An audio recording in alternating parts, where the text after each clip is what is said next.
Good morning, friends. Welcome back to She's At It Again. My name is Tanya, and today I am going to show you how to make a tomato soup that is so quick. If you have your two different vegetables already chopped up, I have mine chopped up and some of them were even in the freezer chopped up, but put them in a cup, put these in the pan, and it's done in literally probably 15 minutes. Mine's going to take a little bit longer because one of my items is a little bit frozen, so it'll take a little bit longer to cook. But this is so quick to put together, you can actually get it cooked and start making your grilled cheese sandwiches to go with it. That's what I'm taking to somebody's house tonight, but I'm going to show you how to make the soup. And it's called Big Secret Tomato Soup, and I'll tell you why. All right, I'm going to turn my burner on. I'm going to put 3 tablespoons of olive oil in it. This is the stuff I got from Greece. Don't ask me about the address. They don't sell it to the public. I'm sorry. I'm sorry. I'm so sorry. But I wish you could have some. All right, 3 tablespoons. And I'm just eyeballing it. And it is incredible to believe that within a few short months, I probably used this down to here. See how big this can is? I probably used it, I think it's about down to here. Crazy. I didn't realize I used that much olive oil until I got the good stuff, and then I was like, hey, let's put some olive oil in it. That stuff's good. All right, so we're going to heat this up. We are going to saute some onions, and you saw me putting these in a cup. These are just, anytime I cut up an onion for any reason at all, if I have any that's left over that I cannot fit into the recipe, which, you know, sometimes you just add a little bit more. But if I have like a half an onion and I don't want to put it in the refrigerator for one reason or another, I will put it in a zip top bag, stick it in the freezer, and I always have chopped onions on hand. So let's let this oil get heated up just a bit. I'm going to keep my recipe at hand back there behind me. So the reason this is called Big Secret Tomato Soup, there is a restaurant, and I'm not going to mention any names because I don't want to get anybody in trouble, and I really don't want them losing business because people say, oh, I have this recipe. But I will say that people go to this particular restaurant locally for this tomato soup. And because I was associated with a group that was making a dinner one night, and somebody started talking about it, and anyway, one thing led to the next, and I got this recipe. So instead of just saying this is this particular restaurant's tomato soup, I call it Big Secret Tomato Soup. But if you try it, you will be shocked at how delicious it is. I'm just going to say that. Now I make another tomato soup that is a mushroom tomato bisque that I mean, I can't even get over it. It's just so good. I want it until there's not any more, and then I want more. But this is fabulous, and if you're not a fan of mushrooms, this is the one to use. All right, again, letting this get heated up. I also chopped up a cup of celery. I just had to have I had to have a cup of it, and I happened to have just enough to make a cup, so lucky me.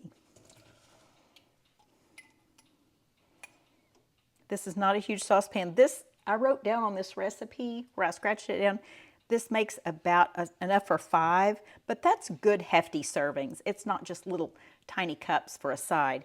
This is like, you know, a regular bowl of tomato soup that you would serve with a grilled cheese sandwich. Okay, I'm going to put these onions in there. It's going to take a while to get this heated up. My editor, also known as my husband, will, I'm sure, fast forward this so you don't have to just sit and watch something saute. But we're going to cook it long enough to where the onions get transparent and tender, and the celery gets tender, and then we'll just add very few more items, and we'll finish up.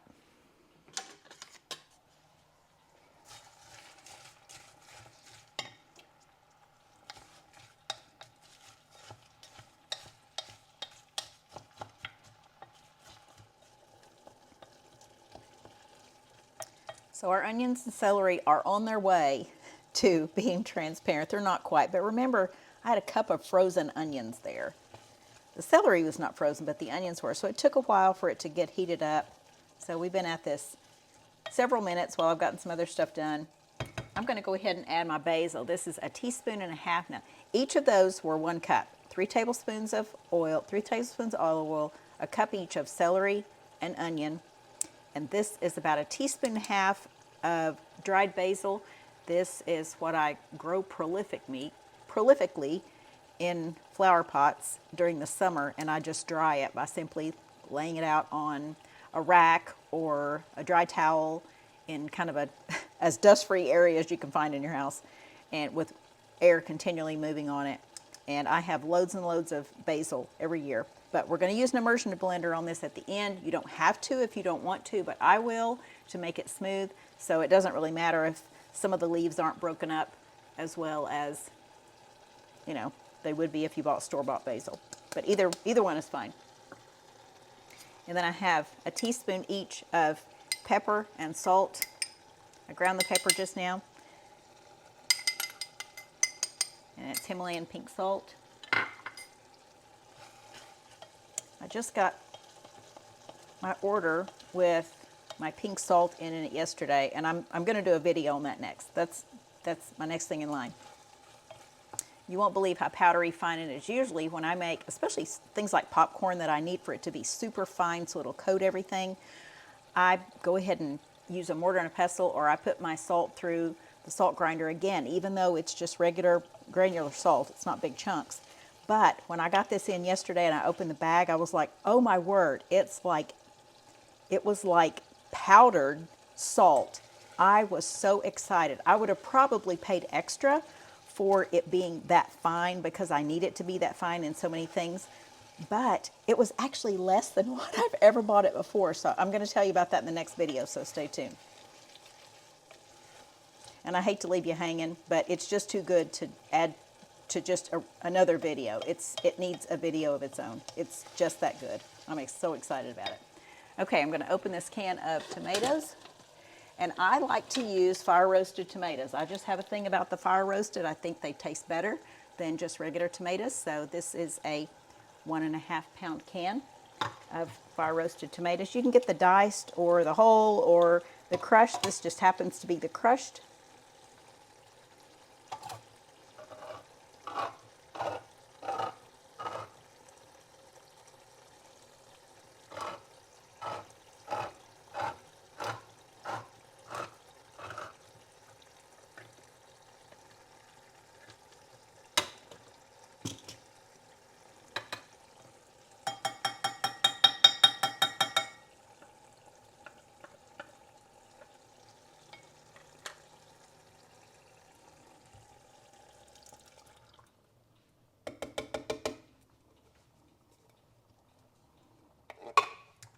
All right, and I have heavy cream in this.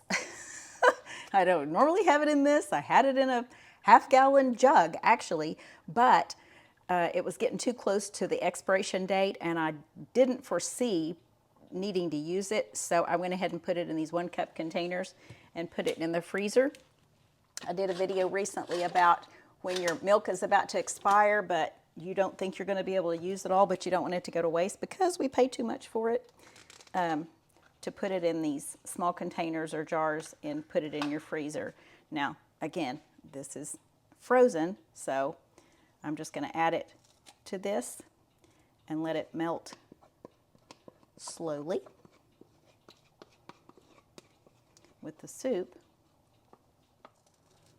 So that's the perfect amount. Now, like I said, I'll be using an immersion blender on this in just a minute when this gets heated up, but you don't have to use an immersion blender. If you're fine with the little chunks of onion and the little slices of celery, that's perfectly fine. Dice them finer if you need to, but I'm going to make mine super fine with an immersion blender. And then I'll show you what we do to top this off in just a minute, but we're going to let this come to a higher temperature and melt that heavy cream. And we'll be back in just a bit. I want you to see how chunky this is. Sorry about the oven going off. I'll need to put my loaf of bread in the oven. But see how chunky this is? Now we're going to use the immersion blender and make it super smooth after I put my bread in the oven.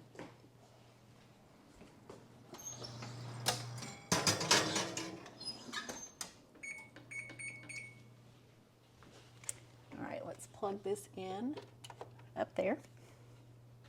I'm going to turn the burner down as low as it'll go.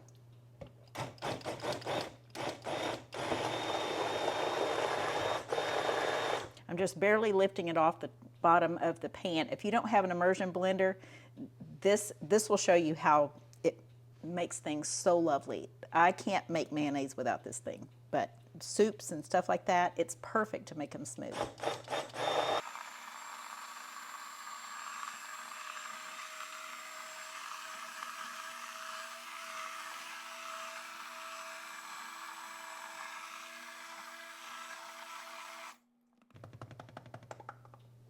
So this hooded shield right here prevents it from going upward, or the liquid coming up, but the vents here allow it to go in and kind of be in a circular motion where everything gets incorporated in it eventually. And this is pretty smooth.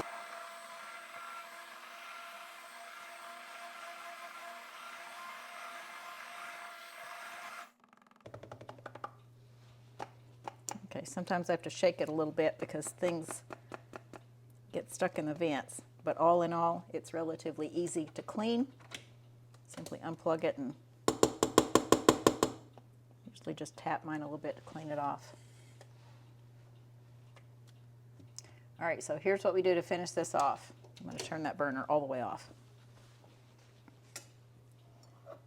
We have our little mug, and I can't eat a lot of this because I'm taking it to somebody tonight, but I do want to give it a taste, so I want to show you what it looks like.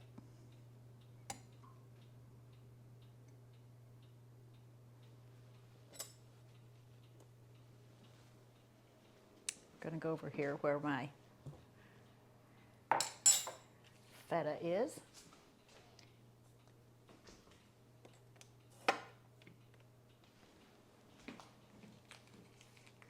And this is the kind of feta. I'm using this because it's from Greece. Not because I'm such a huge fan of Greece, or, you know, all things Greece are best. It's just that the cheese from Greece is so good. Now I have another kind, I think it's called Dodoni or something like that, and it comes from Kroger, and it is fabulous. But this is equally as good too. So, and if you're not familiar with feta, you basically just break off chunks of it like that. You're going to put this in there like that.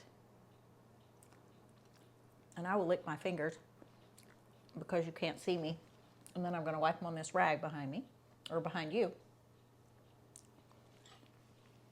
And then we're going to taste this.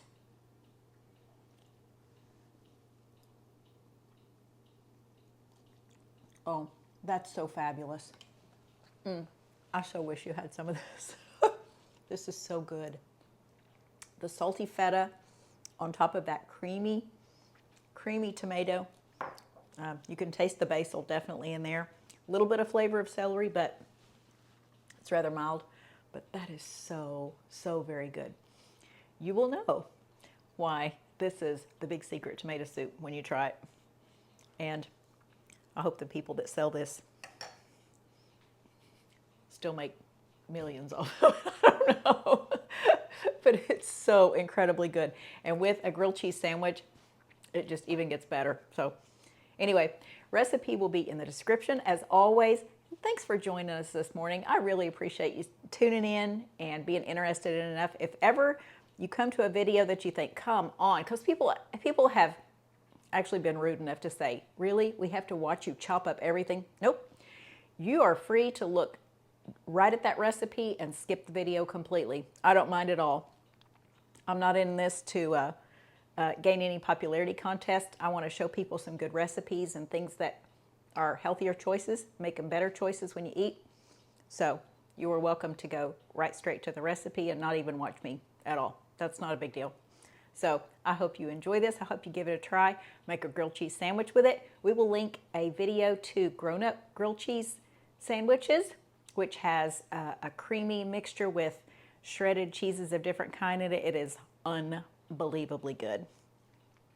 But you can make whatever grilled cheese makes you happy and give this soup a try. So we hope you enjoy the Big Secret tomato soup. And we look forward to sharing something again with you real soon. Bye, guys.